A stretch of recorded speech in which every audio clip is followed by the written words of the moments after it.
An alloy P contains copper and zinc. एक alloy है तो इसका जो composition होगा वो copper and zinc का है. कैसा है? 20% and 80%. Alright. Another alloy Q consists of copper and zinc 60% and 40%. ठीक है. अभी क्या हो रहा है? आपने इन दोनों को मिक्स किया और एक थर्ड अलॉय बनाया R, which contains equal amount of copper and zinc. तो R के लिए क्या मैं ऐसे बोल सकता हूँ, copper and zinc is 50% equal amount of copper and zinc.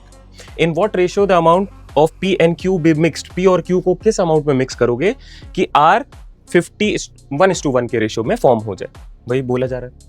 ठीक है. ऐसे क्वेश्चन को आप एलिगेशन से अगर सॉल्व करते हो और एमएमएम मॉडल पे काम करते हो तो काफी आसान है.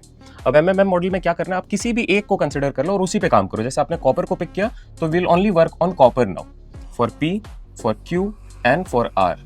सोच के बताओ जरा, कॉपर कितना परसेंट है? 20%.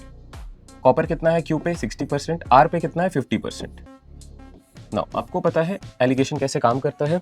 This 50 is between 20 and 60, not necessarily at the centre.